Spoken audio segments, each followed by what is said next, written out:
I am Angela That's what I love. Mr. Mallard. Join me as always, Mr. Chief of Morale himself, Bud Copeland. Bud, how are you this evening before we get So the point being is, good golfers are a fucking dime a dozen, and we saw it in full swing that the line of demarcation between. here? Are you ready, Bud? Are you ready for the players? Are you ready to make money? Are you ready to try to beat them? I didn't do my homework this week.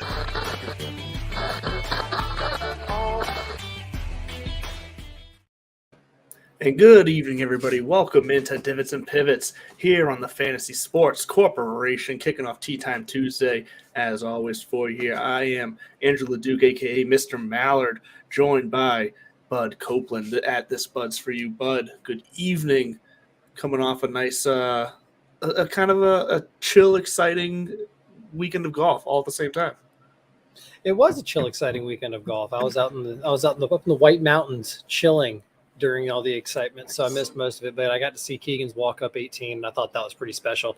And I do feel like I'm eating my words a little bit here, and I'm okay with that. They did fuck up the U.S. Open a little bit by limiting the crowd size, because when Keegan got that kind of welcome and ovation, I get it. There's a layer of he's local, and there's that's going to add that, but it did feel bigger and louder than Wyndham Clark winning the U.S. Open. Don't get me wrong, Wyndham Clark's story is freaking dope, and he's dining off of it, and I love it. But I don't know. I was happy for Keegs, especially since whenever the numbers tell us to play him and you play him, you are rewarded. He finally hit it. It's funny because he was one of the guys who pretty much said that that he lost friends to live. And he didn't mean that in the sense of like they're no longer talking anymore. He just meant that like now their lives are on different schedules, so they don't ever see each other. Brendan Steele and it was like Cameron Tringale. That's a great name for you. Yeah. And we also just found, so he was on a podcast talking about like, for about 10 years there, those were my guys. We played every Tuesday. What's happening? We play every Tuesday. We had dinners together. Our families were friends.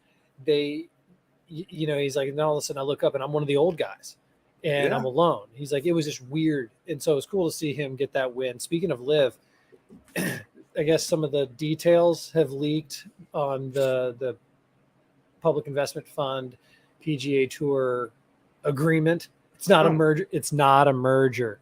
Yes. Although it is a fucking merger, but it's not with Liv. That was the point I was about to make. Apparently, all it did was reaffirm that we have no idea. Liv's future is quote unquote uncertain, which I think is code for dead man walking, because I just don't see how they can continue with this model when potentially we're going to see some Liv-esque type opportunities, not guarantees. And I think that's going to be the difference there is you go to Liv for the guarantee, you play on the PGA Tour for the opportunity. See what I did there with T? Back to you. Oh, I've noticed. I've noticed. What about you? Did you catch any of the Travelers, the Umbrella? Oh yeah, I was watching. I mainly watched it Thursday and Friday. I had an extremely busy weekend. I was all over the place. But Thursday and Friday while I was working, I watched a good deal of it. And there was glad your boss scoring galore. Scoring galore. There was look, we nailed this was one of those weird weeks, especially in DraftKings, where we nailed the model. I think at majority of all times on all days, some of the main guys we highlighted were all on the front page of the leaderboard. Hey, you name enough of them, you're bound to get some right. But what's crazy about these weeks where everybody's scoring low is that you got to have like three guys. You have to have a 6-for-6 lineup on DraftKings, and you got to have like three of those guys be in the top 15, including the winner, or you might even struggle to cash. And I barely cashed on my lineups, even though I had a 5-6 and I had Keegan and I had I forget exactly who, but I had someone else in the top 10. Like I thought for sure it was easy profit, and I barely broke even, barely cashed because there was just so many points going around. Yeah. You have to actually be the person who said, I told you to take Zach Blair, who came runner-up, and that was another fun story buried in the weekend. Leaderboard on Sunday. He what's up? Zach Blair flew up the leaderboard on Sunday. Like he was having a good week, but then he just had a hell of a round. And I love that he finishes runner-up, but that's still the biggest check he's ever cashed in his career. And it just goes to show you before, again, back to the live non-merger, before the public investment fund and their checkbooks came along, PGA Tour was still, doing their best. Maybe that was the reason, though. They couldn't keep up with the expectations they had just set for themselves, and that's why they kind of had to take the bag. But that's where now the opportunity is going to be, because a top 10 living, and you are living nice. Hell, cut makers now, if you have your card, they're basically guaranteeing you a certain minimum now, a 6-figure minimum. I want to say it's like 2.25. And if you don't earn that, then they'll bring it up to that level so that you can make sure you're at least covering expenses or some shit. I don't know how the math works, but nice. PGA Tour is doing healthy. But what I was getting at is Rory might have a point with some of these outdated courses. I'm starting to turn a little bit on why did he have to bring it up, which is pissing me off. Worried about it before. But why not retire some of these venues and start, just again, why wait for a US Open to get a new grand kind of course in front of us? Maybe it's time that some of these older PGA Tour events become PGA Tour champions, or even, good God, don't want to get canceled year two, but even maybe an LPGA Tour event where the length is a little bit more of a factor. That said, inside 150 yards, I don't care who you are. Take those dang all day right now. Well, even so, I don't know if this is a complete side talk, but you brought up length and female tour and whatnot. I don't know if you were paying attention to the local city tournaments in Lowell. It was just this past weekend. Missed it. I forgot it was this weekend, honestly, but it got brought to my attention yesterday, actually, because there were, and I forget their last names, but there were these two sisters who were competing, and one of them was going into the championship on Sunday was second place, and the other one was sixth in what has historically been for this city tournament, historically male driven and outcome winners. Dominated. So, yeah, dominated. Thank you. I was trying to find the right word, but male driven. So I don't know. I'll have to look up exactly how that turned out finishing up on Sunday, but come up here with a cliffhanger like the Lowell City Championship. You better deliver. Well, it goes between like Andover, Lowell, Drake-it. There's 4 of them. I forget them all though. It's pronounced Drake-it? Yeah, what did you think it was pronounced? I'm not saying that on air. Yeah. In other news, I came one step closer to my goal, but two 3-putts away from qualifying. I missed the cut by 2 and literally had 2 3-putts. So we're on to the mid-am in Gannon, which is it's near Lynn Woods. Speaking of, okay. Well, no, I thought you were talking about, that was Lowell. You were talking about, not Lynn. Yeah. So one step closer for Boudreaux. Stay tuned for updates. But yeah, back to these old courses. I mean, I still do think that you can trick them up enough to challenge these guys. Maybe you can't, but I don't know. I bring that up because Detroit Golf Club this week, Rocket City Mortgage. This tournament was created out of thin air about 3 years ago. I mean, it was taking the place of another tournament that was. It was actually Tiger's tournament before the Genesis. It was his. It was called like the Tiger. It was just called like the National or something like that. It was played. Yeah, it was played on the East Coast. I want to say Congressional, but it was Tiger's tournament for a while. Before that, it was a Stableford event, which is a fun way to score, especially for the pros. But this one, I think, might be on the chopping block when we see this new schedule evolve. Because looking at the names this week, there's guys who obviously they've got to play their minimum amount of events overall, so you're going to get some names in there. But the field was looking kind of. I mean, I got to admit, I don't know how closely I'm going to be paying attention to the Rocket City. Yeah. Was it Rocket Mortgage? Not Rocket City. It's the Rocket Mortgage. Thank you. Yeah, this is going to be a bit of a take a breather week for me. I mean, I'll still be playing. I'm still making my picks here, but I'm not going to be watching it in and out like I do most of the other tournaments all throughout the weekend. Rocket. Because I think you're right. And yeah, it looks like the first time I think 2019 was the first year this tournament was. This will be its 4th year, yeah. I wish I had something stuck in my teeth. Didn't notice it till just now. I didn't see it, so you're good. I appreciate that. Something cool I learned about it this week, though. John Shippen, the John Shippen Invitational. So we talked about earlier in the season out at Torrey Pines, the Farmers has an APGA event the week before, and I think Farmers also, that's the APGA Farmers Open maybe now, and then the PGA Tour is the Farmers Invitational, no, or vice versa. But anyway, the winner of that gets an exemption into the following week's PGA Tour event. Well, here at the Rocket City, is it Rocket Mortgage? Rocket Mortgage. I don't know why, because you want to keep saying Detroit Rock City. Detroit Rock City is what's probably in my brain.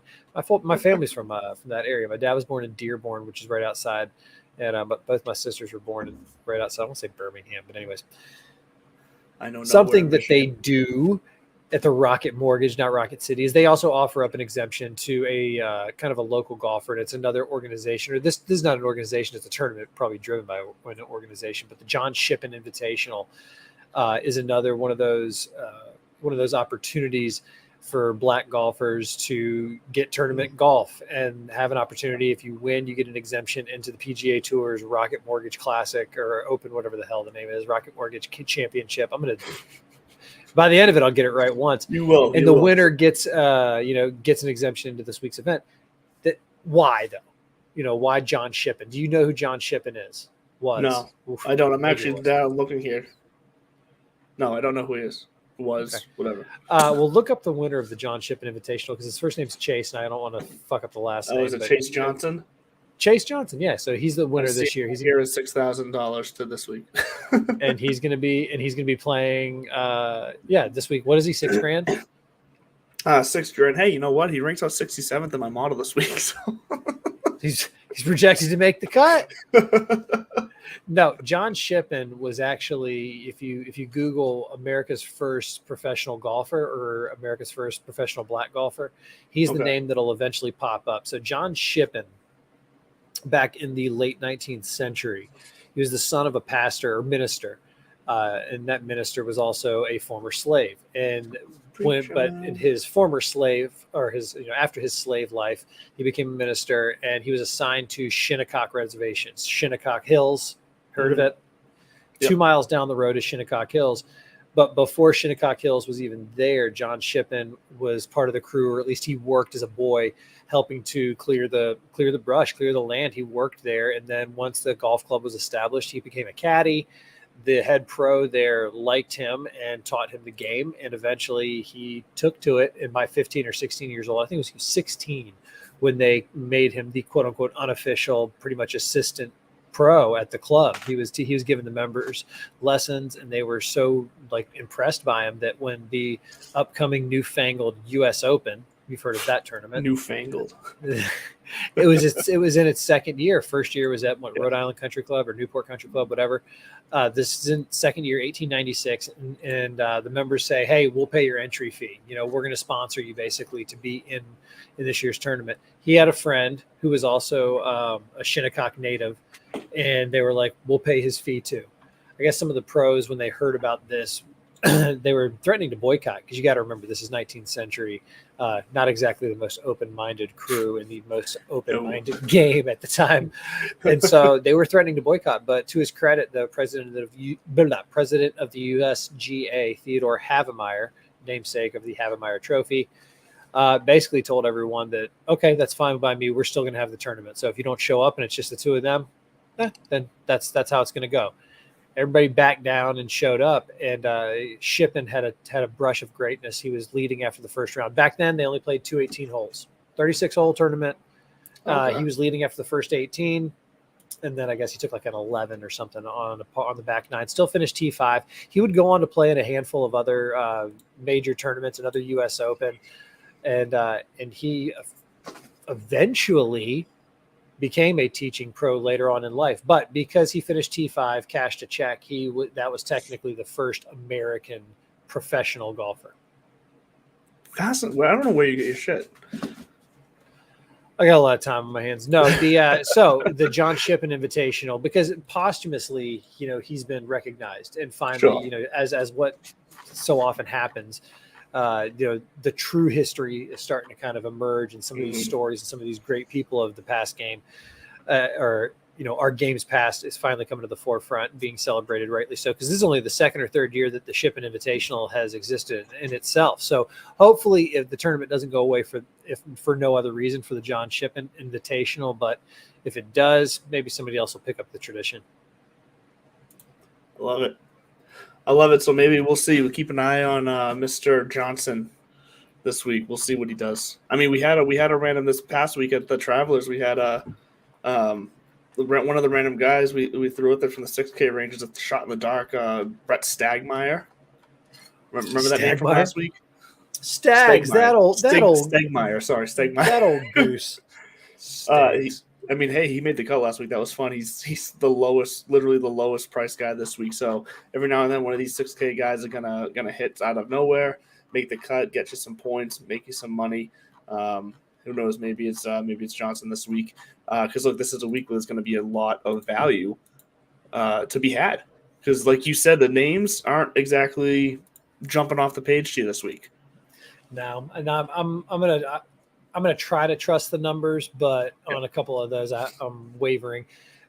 Before we get to that, though, speaking of value, you were at Fenway on Friday. How was that show? You were at the because funny enough, Monday I was listening to the Dan Patrick show, and DP was at the show, was at the concert at Fenway. The guys were just talking about what they did over the weekend. He was like, because he's friends with Darius Rucker, so he's like, I went to Fenway to see a concert.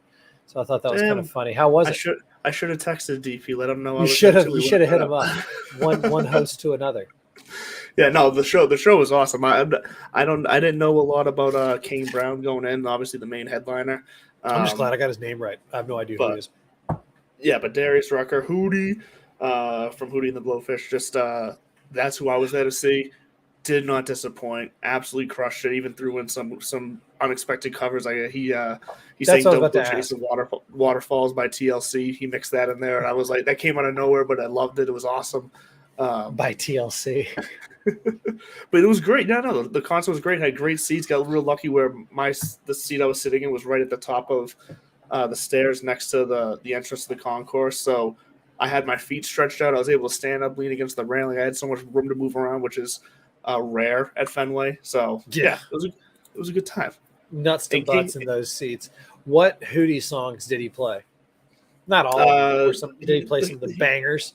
Yeah, he played the hits, and then he played some of his early country stuff like All Right and God, I'm forgetting all the names of them now. Tell me he didn't play Wagon Wheel. He did. He closed with that. He closed with Wagon Wheel, which was fine. I hate that he's co-opted it though. Like I really enjoy the Old Crow Medicine Show version. Yes, I did too, and I've seen Old Crow Medicine Show play it live in Charleston, West Virginia, like I don't know, back in like 2012. So like I saw it once. So like at this point I was like, whatever, he plays it. Like I like his version too. So I'll see it by somebody else. It's cool with me.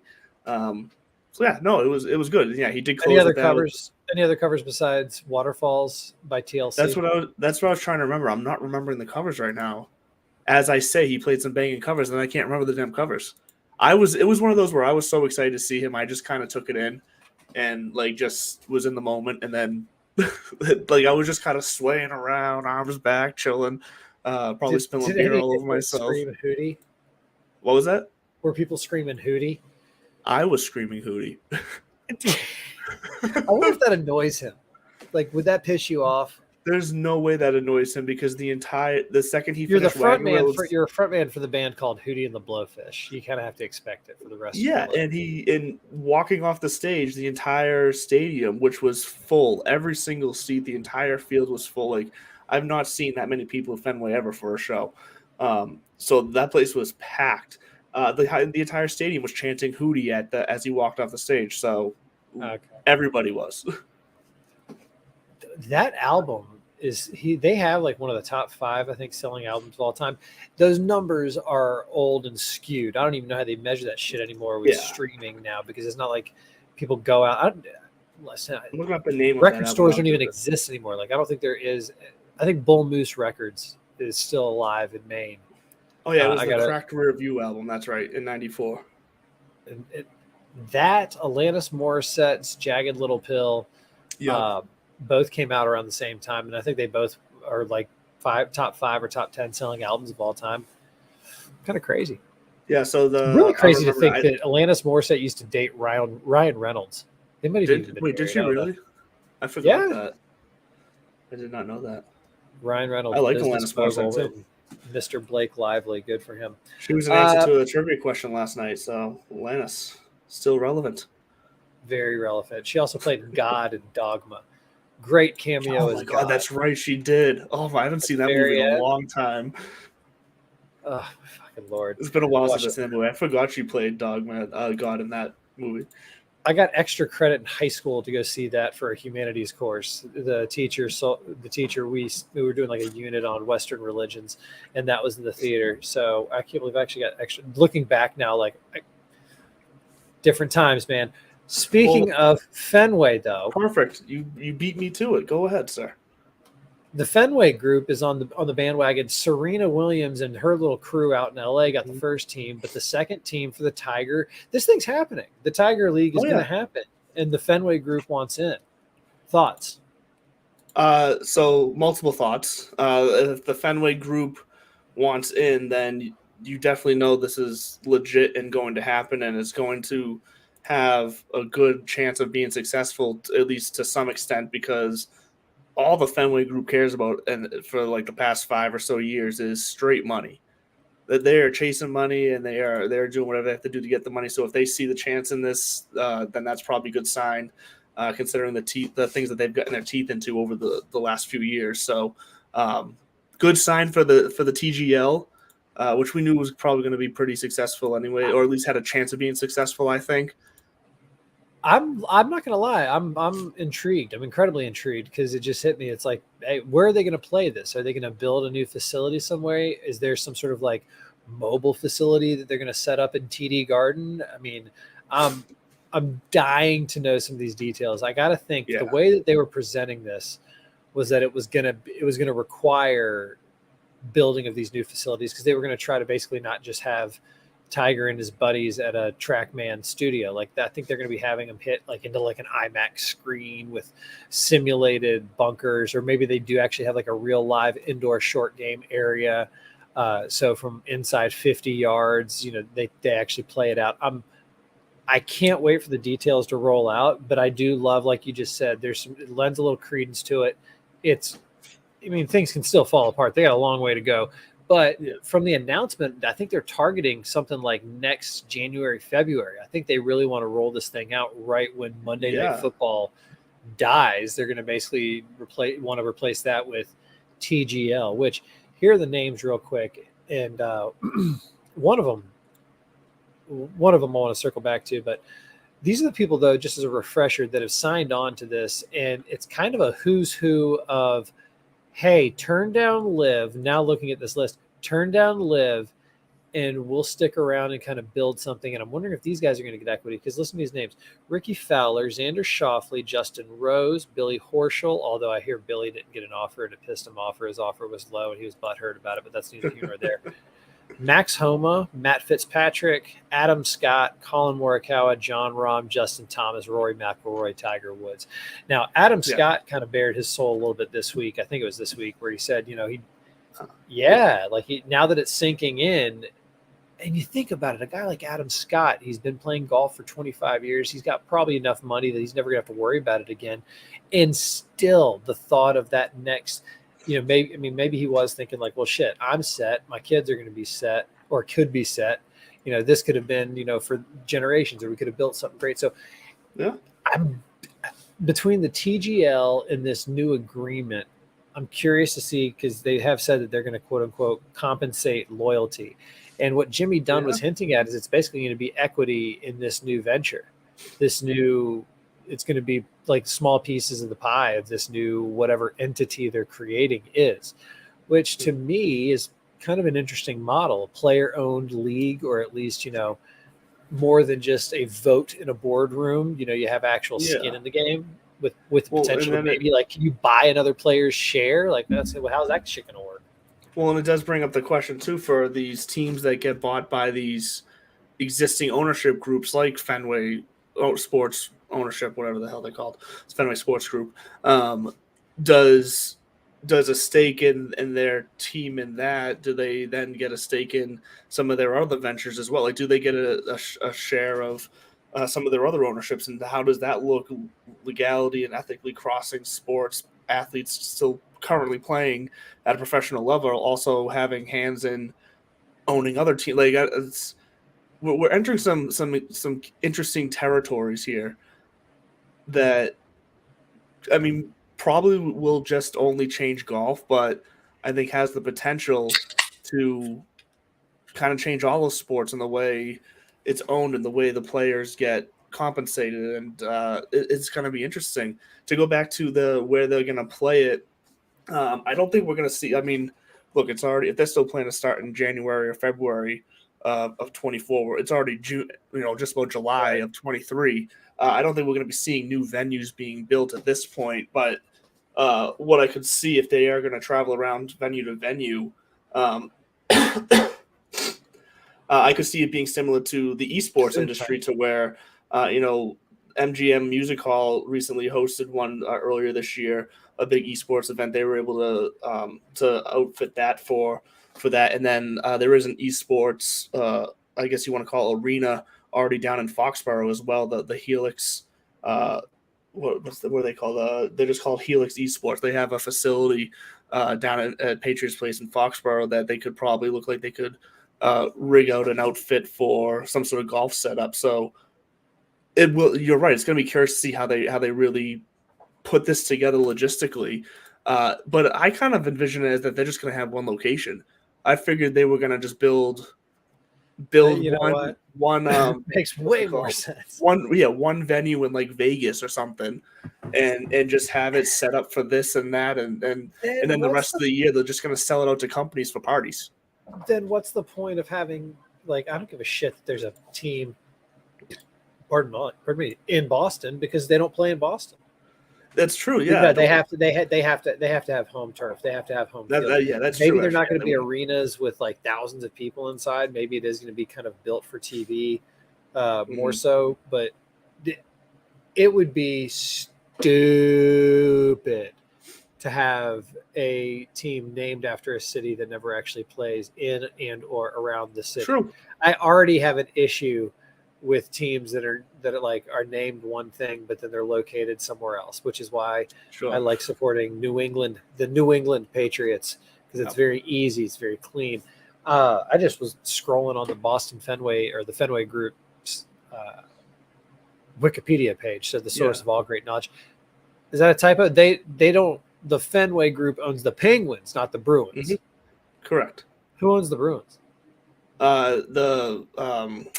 What the hell's their last name? It's a family. It's owned by the same. I forget their last name now. Not the Kraft family. They don't own that right? No, not the Kraft family. But it's still family owned. The Jacobs family. Thank you. That's what it is. So Jeremy Jacobs owns the Bruins, and it's been I forget how many years they've had it for, but it's already kind of working through the motions of it being eventually kind of passed down a lineage. So. The Fenway Group owns the Pittsburgh Penguins when it comes to hockey. They just recently sold Liverpool over in the Premier League, and now they're going to own a team on the TGL, and they don't care anything about the Red Sox these days. They just when you say they don't care, what do you mean? You never see them. You never see John Henry and the rest of the owners who also own the Red Sox anywhere near the team, anywhere near events or games or whatever. They've been reluctant to spend money on the team. They've been reluctant to put resources into the team, and they just have like no face, like no public figure. They don't have like really, they rarely get interviewed. Like they're like faceless owners for the Red Sox now, which seems outrageous as one of the worldwide most known sports franchises. Yeah, and it's because they're putting all this time, Jerry effort, Jones and Robert Kraft. But outside of like the usual suspects, Cuban, Kraft, Jerry Jones, you think about how many of the big four sports: basketball, baseball, football, hockey. Each league has 30 teams, so you got 120 owners potentially. Yeah. We know 4 or 5, maybe a dozen. If you're like No, in but the locally, they're industry, I'm known sure locally though. What I mean is like they don't do anything local. I'm not talking on a national scale. Like yeah, they're not in the national media. They don't need to be. But I mean locally, like they don't even answer to the fans here locally. It's just what do you mean answer to the fans? Oh, that was the wrong phrase. Answer to that's not, I didn't mean like answer to the fan. Like what I meant is like they don't show their faces to the fans at all. Like they don't think they put out I think statements. they owe the anything about- fans a good experience and a quality product. I think most Outside of people would that, argue that I think most people would argue about the good experience and the quality product these days coming out of Fenway. So you know what? that's why I people enjoyed want my to hear more. experience. Product is, but the East is pretty good this year. Once again, top to bottom. Yeah. But the experience was a cool, dude. Fenway is still a great experience. I'll agree there. You can't beat Fenway. One of the beauties about Fenway is its consistency over the years. The smells are the same. The certain parts in the bars are the same. Yeah, there's still like hidden little kiosks in areas where you can be like, you know what, I'm gonna have to walk 3 more concourses, but it's gonna be quicker still than waiting in this line right here. The like people just ripping darts in the bathroom. I'm like, it's 2023. And there's these 2 guys just chiefing a couple butts down at the end of the urinals, and I kind of liked it. I was like, I kind of wish I had a son at that moment to be like, this is America. You almost wish they still had the trough urinals, huh? First time I ever saw those, I think I was like 10, Yeah. and I went to a University of Michigan game with my. I went to a Detroit Tigers game. Speaking of Detroit. Okay.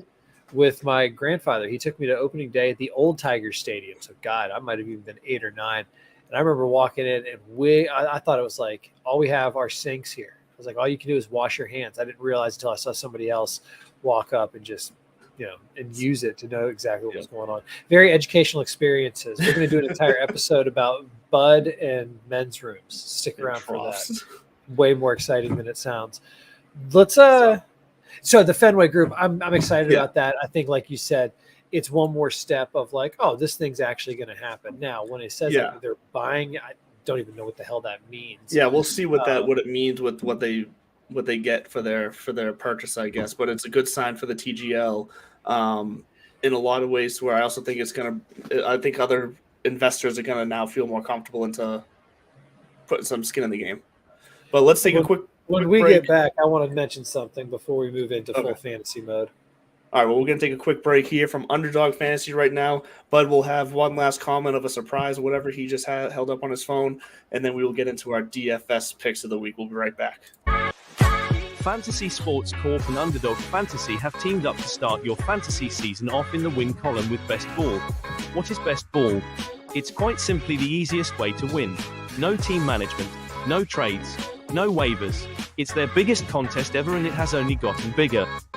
You simply have to sit and win. You don't even have to set your lineup. Always get your best score every week.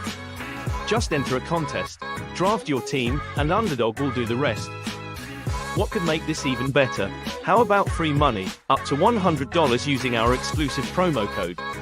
Go online now and use the promo code DIVPIV to double your deposit up to $100. You tell them Gingerbread sent you. Good girl. Gingerbread, as always, making an appearance at the halfway point of the show. So, Bud, what's got you so excited on your phone? 2 things, actually. My roommate sent me something earlier that was just ironic because it was a video of a bunch of drones doing things over Fenway and like forming like the Boston Bee and everything. Yeah, I saw that video too. Yeah, it's pretty cool. I love what they can do these days. Those things are nuts. I would love to know who actually figured out how to program that kind of shit.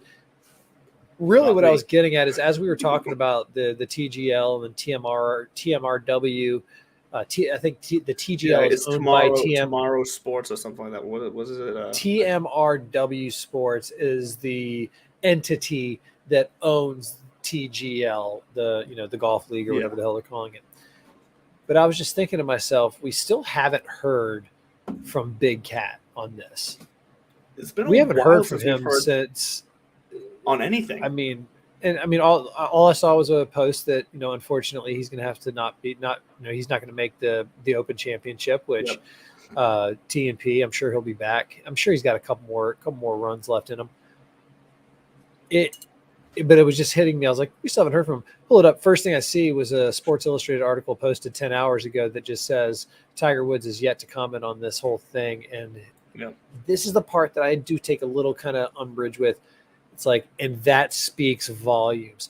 Now, and I haven't read the full article. I just skimmed it. So, in fairness to the author, if that was the headline writer, don't fill a void with what, your motivation, or don't try to create the story if there is no story. He hadn't said anything. I find that fascinating too, but it could mean a lot of things. I mean, Tiger's such a laser focused kind of guy. He probably has an opinion about it. Of course he has an opinion about it. Of course he has feelings about it. He, if Jack and Arnie built this damn thing, they handed the keys to Tiger and he's holding them right now. So of course he's got, skin in the game, sweat equity, whatever you want to call it.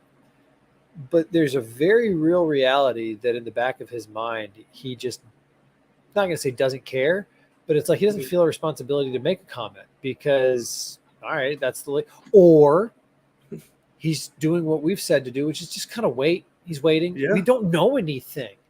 And he's in business now. He knows too how delicate these things can be. And so maybe he is holding back. Maybe he'll have an opinion later. I see Congress might want to come at it again. And at the end of the day, I do think the PGA Tour might have to end up relinquishing their nonprofit status. I don't think they're way smarter than I'll ever be, but just from a PR standpoint, that might have to be the kind of sacrifice they make or offer to the mob just to appease the masses. Because every Tom Watson or Brandel Chambly, every 9/11 reference from here until, the end of the game is going to come out every time this partnership is brought up. So there's a lot up in the air and a lot moving. Nobody knows dick yet. And we could also wake up to an agreement or a release that says, unfortunately, we've stalled out. We haven't been able to. We're going to have to blah, blah, blah, blah, blah. I don't think that's going to happen. That's too much money. Yeah, no, something's going to happen. But there's also the possibility that we haven't heard from Tiger yet because he's been standing there on the sidelines watching everyone throw grenades at each other and the shrapnel just flying around, taking people out. And he's looking at that going, nah, I'm good. I'm just going to sit back. Like, there really was, like, on one hand, we say, oh, I'm surprised we haven't heard from Tiger. But then on the other hand, has there been a need to hear from Tiger? I'm not sure there has been. Rory's voice has been loud enough. Jay's voice, Tom Watson. No, we need to hear from Tiger. We want to hear from Tiger. But that it's much more that we want to hear from Tiger. But at the end of the day, I could see that he's sitting there going, I'm not sure what me talking right now does. I agree with you there, and I think that's what's happening. I think he's just saying, like, we don't know enough to make any kind of real sound. The only comments to make right now are about the morality and the ethical nature of it and the hypocrisy. And so I'm going to join the hypocrisy train and be a hypocrite myself and fill that void with maybe this TGL announcement was his way of addressing it or showing the kind of not – okay, now back – I've come full circle. That's kind of the point is he hasn't talked about it and he's just moving on with life. And maybe that's if he is, that's the same thing that like your spouse who everything's fine.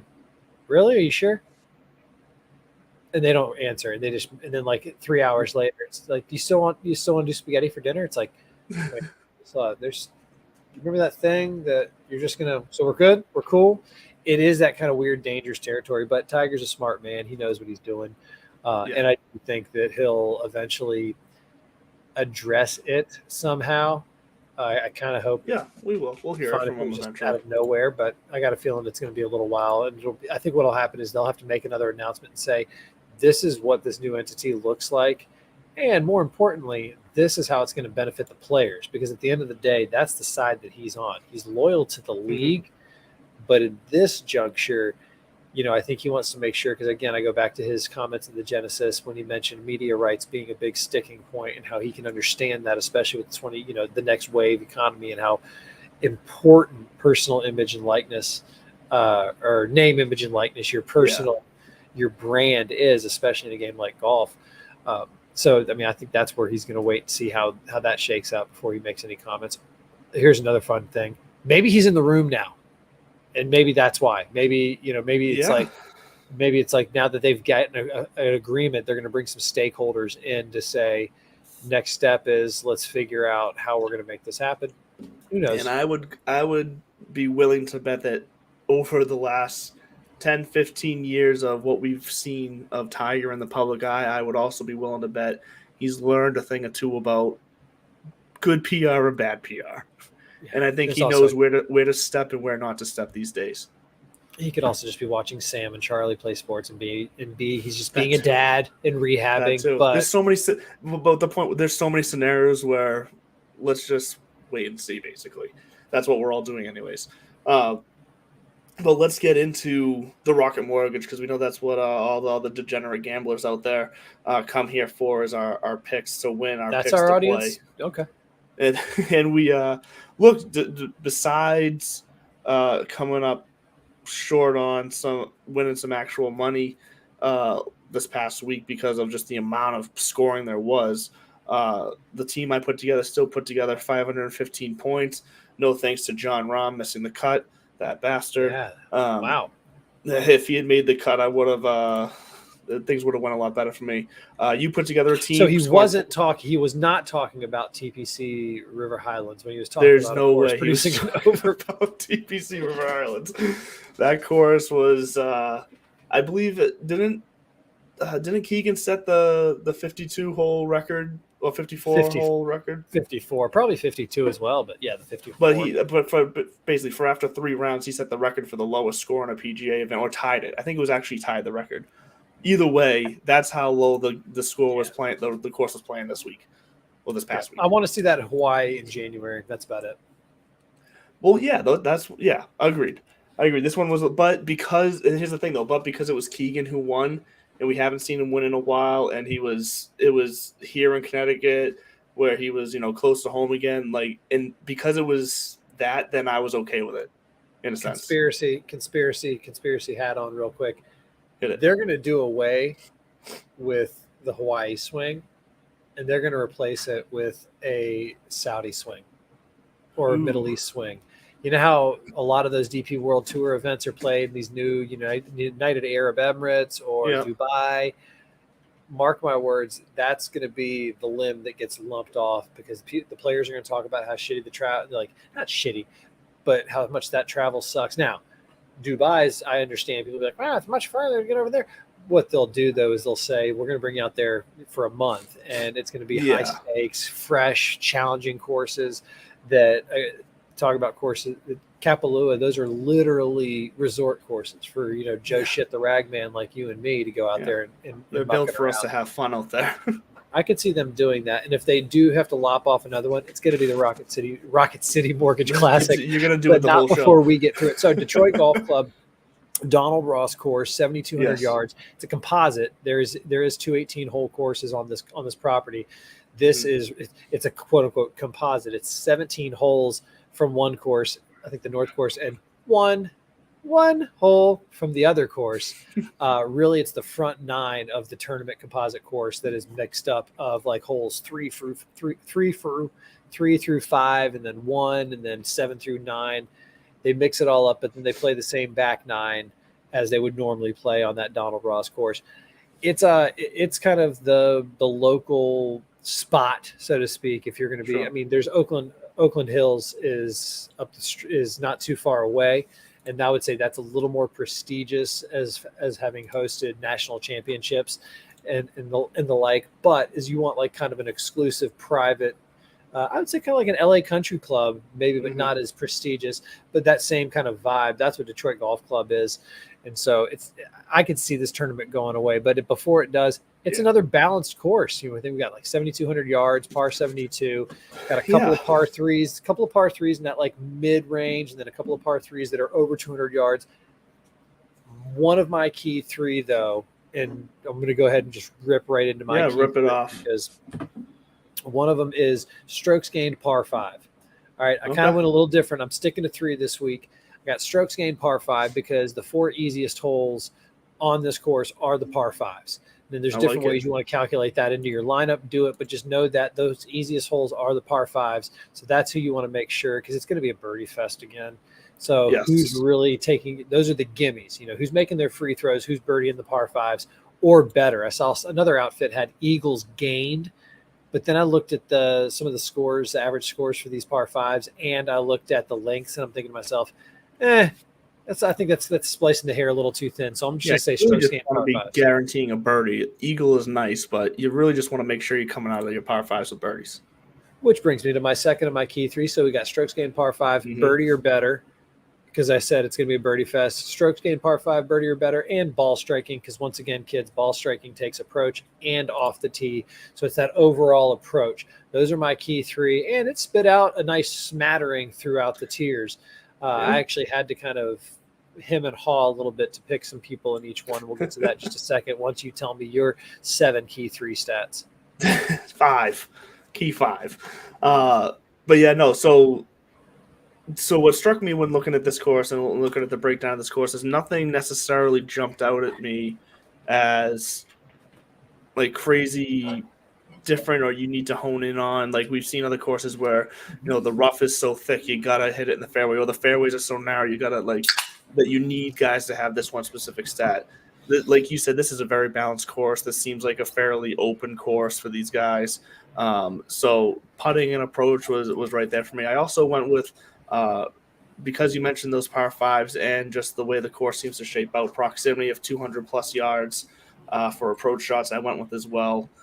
And then par 4s, 450 to 500 yards was the other one. And then the last stat I had mixed in there was opportunities gained, actually, because I want guys, like you said, it's a birdie fest. I want guys who are going to be putting themselves in position to take advantage of those holes. They're basically running like a 15,000 meter track race, but with hurdles. And when it's turning into a marathon, it's just going to be who has tripped the fewest amount of times to slow themselves down. I do think we're going to see some low numbers this week. So We are. I don't know how you feel, but for me, I don't even truth gun to my head in the 10K range, 10K and above. If I had to play somebody, it would be Justin Thomas. I'll say Ricky Fowler. Ricky Fowler ranks out first in my model, and he's probably going to do it, but he's 20 some odd %. Yeah. This is one of those weeks with the way this field is broken down with the guys who are in it, and the way my model's shaping out too, where I'm getting guys from even in the 6K range popping up in my top 10. I'm gonna be paying very close attention to ownership this week when I put my lineup together. So I'm hedging a little bit and saying that Ricky's up there and he does rank out because I do think that he's primed, although we keep seeing him on Sunday and we keep seeing him stumble on Sunday when other people are putting the gas down. So we'll see. Yeah, we'll see how well he can remember to close. But that's why I do think that Justin Thomas, he has been kind of struggling, kind of lurking, but he's coming off a top 10 finish. And sometimes that's all it takes. Something clicks and he's gonna be right back in the the thing is, we can't forget, because I even texted you on Thursday. His front 9 on Thursday, getting off on this course that everyone was flying around scoring on, and I think at one point he was 3 or 4 over. Like, he struggled out the gate on Thursday for some reason. And it was like the second I texted you saying I can't trust Justin Thomas at this point, like, because he just looked so broken. Then all of a sudden he turned it around and, like you said, he pulled together a top 10 finish. It's almost like he found something coming out of that front 9, faced a little adversity, stood up to it, and found his confidence. So, yeah, Justin Thomas is my guy in the 10K range this week as well. Ring the bell. We agree on the 10K. Tony Finau at 10.9. You got to be stoned to be playing that too much. Colin Morikawa has been. I still am just, ever since he pulled out with that back thing. Yep. I want to, he's in that Jason Day territory that I put Jason out on ice for a while until he actually broke through. Not before he won. I did pick him the week that he won though. And Max Homa, I don't know what's going on with Max. He's the only one with not a lot of ownership up there in the 10K range, and I think that's just kind of a reflection of how everybody's kind of backing up, going, "Bruh, what's going on? Lock it in." Whatever is going on, let's figure it out. But I do think that go ahead. I said we are in agreement up in that 10K range all across it, which is crazy. Now the 9K range is interesting for me because I've got a personal rule that I'm trying to avoid. I want to trust the numbers, Yep. but I got a personal rule that I'm trying to avoid, and 100%. the leverage issue. So I up high with Sung Jae and Hideki. They rank 9th and 5th in my model. Yeah, but very similar. neither have shown any kind of stability or reliance. Hideki is very good, at times, but Sung Jae, Hideki's got 5 straight top 35 finishes. Yeah, he's been kind of quietly doing that again. But what's his ownership there? That's the other thing. That's why I will not be playing him, even though he's number 1 of my models, because he's around 19-20% as well. Yeah, I don't. And I'm not doing that this week. I'm not that confident in it. Keegan Bradley, I'm doing the whole back-to-back thing. I do think that if he's playing as good as he is, then maybe he could win back-to-back, especially a couple of these, not going to say lesser tournaments, but lesser tournaments. I will just quickly before you move past Keegan, because I agree with you. We both never play them back-to-back after they win. If that's just this week, though, with Keegan at 9,200, I agree. I don't think he's going to win. But at 9,200, if I can get him for under 10% ownership at that price, I'll play him to make the cut and get me a top 40 or 30 finish.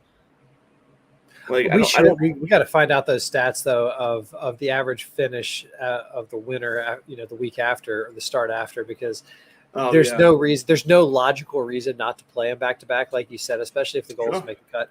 But Cameron Davis ranks out a little bit better for me, and he's been on a little bit of a roller coaster ride, much like Sung Jae, and he's been a little inconsistent. So if I'm going to do anything in the 9K range, I would probably save a couple bucks and play Cameron. That said, I'm going to hedge again, like I did in the 10K and above with my Ricky, and go with you on that Keegan play and say he might get some run too, just from the vantage point of making the cut. Sometimes my brain gets stuck in the other league, which is basically you are trying to find the winner in whatever tier you're in. Now let's just not forget about Harris English here as well. I am. He ranks 114th in my model. So that's crazy because he ranks 23rd in mine. But more so what I'm looking at with Harris English is the fact that I'm trying to remember if it was Saturday or Sunday that he collapsed this past weekend. But he was playing pretty well most of this past weekend. And he ended up with the T60, but he had the T8 at the U.S. Open. He had 2 other made cuts before that. And at $9,000 for just under 5% ownership in this field kind of feels like a field that Harris English could shine in a little bit. Oh, for sure. So he just his 4% ownership for the $9,000 price is what is very attractive to me, because he's got the pedigree to pull off a top 10 finish in a field like this week. Don't disagree with you, and I support all the points that you're making. Cameron Davis ranks 14th in my model. Harris English ranks 114th in my model. And that's the only reason. And that might be petty, but then again, so am I. 8K was a stretch for me. 8K was hard to find somebody that I liked until I got towards the bottom. There's not even a lot of guys in the 8K range. I'm just realizing now. Even there's like 10. But like nobody really ranked too high. I think Ludwig Aberg, who is a newly minted pro. He's kind of one of those Sam Bennett's, just finished up with his college career, and he's ready to kick ass and take names. They come out pretty hot and ready. I like him. I like him at a little bit, especially because his ownership's not going to be too high, being new. He's up around 14% actually. Oh shit, is he now? Okay. I know. And who's below 7%? Right there above him is Brian Harmon, who's been playing well. Coming off a second place finish. Model. Come on down, Benny on. On. We haven't talked about him in a while. He's coming off a missed cut, but before that, he is trending positive. So he was 3 top 25s. Yeah, so I like me some Benny on. His ownership is not too chalky, especially when getting down to that price. What is he, 13? Yeah, 12, 13. So that's not terrible. Yeah. No, not at all. I'll take some Benny on love. I don't hate Brian Harmon. Mm-hmm. Don't know him personally. No, I don't hate that play. Especially I feel like this and the John Deere and maybe the Barracuda, that field, the Punta Cana, These feel like the tournaments that Brian Harmon could step in there and snag one. It's so true though. Right? And look, the other guy that's been playing well, actually really well, with 5 straight top 30 finishes at $8,000 is Austin Eckroat. I can't get his last name right, but we've been talking. He's actually we've brought him up a few times the last month or so. Is it Eckroat? I think it's Eckroat. Okay, Eckroat. So here's the thing: he ranks out second in my model at $8,000, but I'm not going to play him because he's also around 18% ownership. He's catching everyone else's eye as well. So it's just because it's a fun name to say. Yeah. But the 7K range and the 6K range is where it's at this week. I think I'm going to be leaving some money on the table this week because right there. Huh? Go ahead. No, I was going to say right there at the top of the 7K range, you got 2 guys at 7,900 under 10% ownership that have a bit of a different kind of trajectory as of recently, with Justin Suh with 5 straight made cuts coming in around 7.5%, 8% ownership this week. And then Taylor Moore at 7,900, just under 10% ownership, has made 20 out of 28 cuts, but 3 of those missed cuts have been his last 3 tournaments. So he's been trending down a bit. But once again, this feels like it could be a get right kind of week for some of these guys. So you got the ownership projections up in front of you, right? Yep.